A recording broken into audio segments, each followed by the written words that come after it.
خدا را اپنے آپ کو بے چین نہ کرو، بے قرار نہ کرو، بے سکون نہ کرو، رب کی یاد میں آ جاؤ، درود و سلام میں آ جاؤ، نعت کے حسن میں آؤ، تلاوت کی دنیا میں آؤ، سجدوں کے نور میں آؤ، آؤ کبھی کھول کے دل مسجد کی صفائیاں کریں، آؤ نہ کبھی کوئی بوڑھا دادی نانی دادا ان کے پاس بیٹھ کے پیر دبا کے اللہ کو راضی کریں۔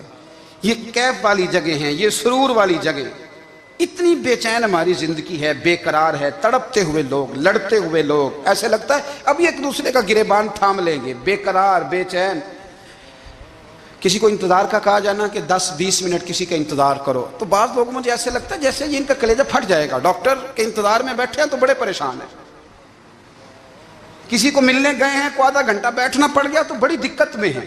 اپنے آپ کو سکون دیں۔ آپ یقین کریں بڑا مزہ آتا ہے، کبھی کسی کا انتظار کرنا پڑے تو 2-4 تسبیح درود شریف پڑھی جاتی ہے، یعنی ذوق بن جاتا ہے کہ چلو اللہ نے موقع دیا ہے، کوئی سرکار کو یاد کر لیں، تنہائی مل گئی۔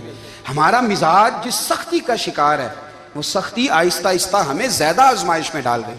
تو میرے بھائی، زندگی میں اطمینان حسن ہے، اور وہ سب سے زیادہ اللہ کی یاد میں ملتا ہے، وہ سب سے زیادہ رب کریم کے ذکر میں۔ سب سے زیادہ جو چاہتا ہے نا دل ٹھنڈا رہے، زبان میٹھی رہے، وہ مدینے والے محبوب پہ درود و سلام پڑھا کرے، وہ حضور پہ درود و سلام پڑھا کرے، زبان میٹھی رہے گی۔ میرا ذاتی تجربہ ہے کہ جو آدمی اپنے اخلاق سنوارنا چاہے وہ حضور پہ درود شریف پڑھے، جو اپنے اخلاق سنوارنا چاہے، طبیعت کو ٹھنڈا رکھنا چاہے، وہ درود شریف پڑھے، اس کا دل سکون میں آئے گا۔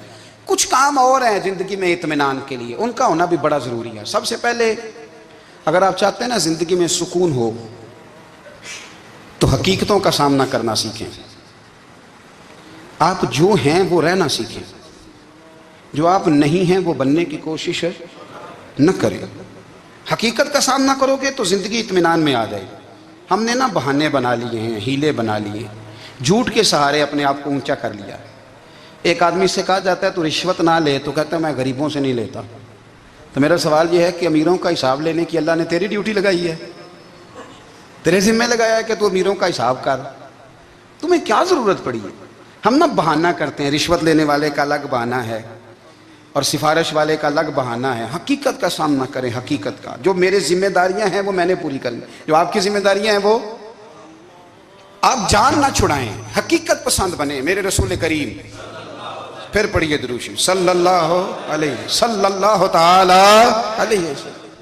حضور صلی اللہ علیہ وسلم نے فرمایا کہ میری بیٹی سیدہ فاطمہ الزہرا رضی اللہ تعالی عنہا صرف جنتی نہیں، جنتی عورتوں کی سردار ہے۔ لیکن حضور نے یہ بھی فرمایا کہ فاطمہ یہ خیال رکھنا اگر اللہ نے حساب پوچھا تو حساب تم نے خود دینا ہے۔ حقیقت کی طرف توجہ کرائی حضور نے، وہ صرف جنتی نہیں، جنتی عورتوں کی سردار ہیں، پر حقیقت کی جانب توجہ۔ میں حقیقت یہ ہے کہ اگر مالک نے حساب پوچھا تو اس کی تیاری بھی کرنی ہے۔ دیکھیں نا، ہمیں کچھ یقین نہیں، اللہ معاف کرے کہ ہمارا حساب کیسا ہوگا، لیکن کتنے آزاد ہیں۔ یعنی بڑی دلیری سے بندے کہتے ہیں فجر نہیں پڑھتا جی، 3 پڑھتا ہوں جی، عشاء رہ جاتی ہے جی، کپڑے صاحب، بڑی دلیری سے۔ اور سیدہ فاطمہ الزہرا نے ساری رات مصلی باز رکھا ہے، حالانکہ انہیں یقین تھا کہ رب مجھے بغیر حساب کتاب جنت دے گا۔ حقیقت کا سامنا کریں، جو حقوق آپ کے ہیں وہ آپ نے ادا کرنے ہیں، جو ذمہ داریاں ہیں وہ ذمہ داریاں ہیں۔ دیکھیں نا، حضرت موسیٰ کلیم اللہ علیہ السلام کے پاس اسرائیل روح نکالنے آئے تو حضرت موسیٰ نے تھپڑ مارا، آنکھ نکال دی، واپس گئے۔ اللہ انہوں نے تو جلال فرمایا ہے، کہا موسیٰ علیہ السلام سے کہیے بیل کی پشت پر ہاتھ رکھیں، جتنے بال ان کے دست مبارک کے نیچے آئیں گے اتنے 1000 سال ان کی عمر بڑھا دی جائے گی۔ یعنی میرے کان میں کوئی بتا دے کہ جناب 60 سال بڑھ گئی، یا آپ کے کان میں کوئی کہہ دے تو خوشی ہوتی ہے کہ نہیں؟ لیکن یہ حقیقت پسندی نہیں، اس لیے کہ 60 بھی گزر جائیں گے، 70 بھی، یہ حقیقت نہیں۔ حضرت موسیٰ کلیم، چلے میں مثال دیتا ہوں، سمجھ لے 10 بال، حالانکہ بہت زیادہ آتے ہوں گے، 10 بال اگر حضرت موسیٰ کے ہاتھ کے نیچے آئے تو 10,000 سال تو عمر بڑھ گئی نا۔ 10 یعنی 10 سال نہیں، 10 100 نہیں، 10 بہت زیادہ تھی نا۔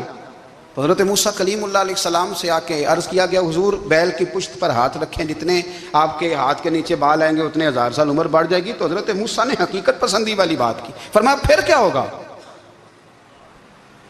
10,000 سال کے بعد پھر کیا ہوگا؟ کہا حضور جانا تو پھر بھی ہے، فرمایا پھر ابھی چلتے ہیں۔ اگر جانا ہے نا، جانا ہے تو پھر اگر جانا ہے تو پھر ابھی، اور سجنوں اگر نماز پڑھنی ہے تو ابھی کیوں نہیں؟ اگر داڑھی رکھنی ہے تو پھر رمضان کا انتظار کیوں کریں؟ ابھی کیوں نہیں؟ اگر سچ بولنا ہے تو پھر، اگر رزق حلال کھانا ہے تو پھر انتظار کا ہے گا؟ حقیقت ہوتی ہے، بہانہ ہوتا ہے، حقیقت چھپ نہیں سکتی بناوٹ کے اصولوں سے، کیونکہ خوشبو آ نہیں سکتی کبھی کاغذ کے پھولوں سے، یہ بات یاد رکھیں۔ اگر جانا ہے تو حضرت کلیم فرمانے لگے پھر 10,000 سال کے بعد بھی جانا ہے تو آج بھی ہمیں بے قراری زندگی میں اس لیے کہ ہم حقیقت پسند نہیں، ہم بہانوں میں، ہم ہواؤں میں جیتے ہیں، ہواؤں میں، خیالات میں زندگی گزارتے ہیں۔ بڑا ٹائم پڑا ہے، مثلاً کتنا میرے رسول کریم صلی اللہ تعالیٰ علیہ وآلہ وسلم نے ایک دن صحابہ سے فرمایا تمہیں حیا نہیں آتی؟ حضور کیا ہوا؟ فرمایا وہ والے مکان بناتے ہو جن میں تم رہ نہیں سکتے، وہ والا مال جمع کرتے ہو جو کھا نہیں سکتے، حیا نہیں آتی؟ عرض کی حضور حکم کریں تو محبوب فرمانے لگے جوتے کا ایک تسمہ بند کرتا ہوں تو سوچتا ہوں دوسرا بند کرنے سے پہلے موت آ جائے گی، ایک سانس اندر جاتی ہے تو دوسرا آنے سے پہلے میں یاد کرتا ہوں کہ مجھے دنیا سے جانا ہے۔ تمہیں حیا نہیں آتی؟ وہ مکان بناتے ہو جن میں رہ ہی نہیں سکتے، وہ مال جمع کرتے ہو جو کھا، حقیقت پسند نہیں بھائی ہم۔ بہت سارے لوگ یہاں بڑی باتیں سناتے ہیں، بڑی، میں کہتا ہوں اصل میں نا زیادہ باتیں سنا کے نا بیچارہ اپنے آپ کو مطمئن کرنا چاہتا ہے، اصل بات یہ ہے کہ اندر سے نا ہلا ہوا ہے، کچھ بھی نہیں، بڑا زیادہ ہنستا ہے اور مجھے لگتا ہے کہ کوئی گہرا زخم چھپا رہا ہے، اس لیے ملمہ سازی، حقیقت پسند بنو، حقیقت پسند۔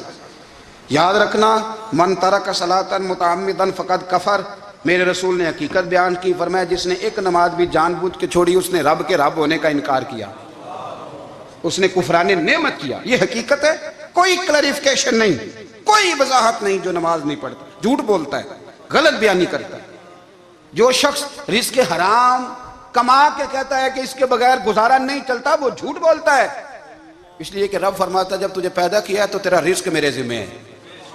اللہ فرماتا ہے کہ لا یکلف اللہ نفسا الا وسعها، میں کسی پر وہ بوجھ نہیں ڈالتا جو اٹھا نہ سکے۔ نماز فرض کیا اس کا مطلب ہے ہم پڑھنے کے قابل ہیں، اس نے ہمارے ذمہ داریاں لگائی ہیں تو مطلب یہ ہے کہ ہم ذمہ داریاں ادا کرنے کے قابل ہیں، ورنہ وہ کہتا ہے میں وہ بوجھ ڈالتا ہی نہیں جو تجھ سے اٹھایا نہ جائے۔ اگر چاہتے ہو کہ زندگی میں اطمینان ملے تو خدا را حقیقت پسند والی زندگی گزارو۔ یہ فضاؤں میں زندہ رہنا، ہواؤں میں، اللہ بڑا معاف کرنے والا ہے، اللہ بڑا کریم ہے معاف کر دے گا، تو بھئی یہ بات صحابہ کو بھی پتا تھی، یہ اہل بیت کو بھی خبر تھی، تو وہ تو ایک ایک بات کا لحاظ کرتے تھے۔ یہ غوث اعظم کو بھی پتا تھی، یہ ان کے والد کو بھی پتا تھی، جنہوں نے کسی کا ایک سیب کھا لیا تھا تو 12 سال اس کے گھر میں نوکری کرتے رہے، انہیں نہیں پتا تھا اللہ بڑا کریم ہے معاف کر دے گا، ایک سیب ہی ہے نا۔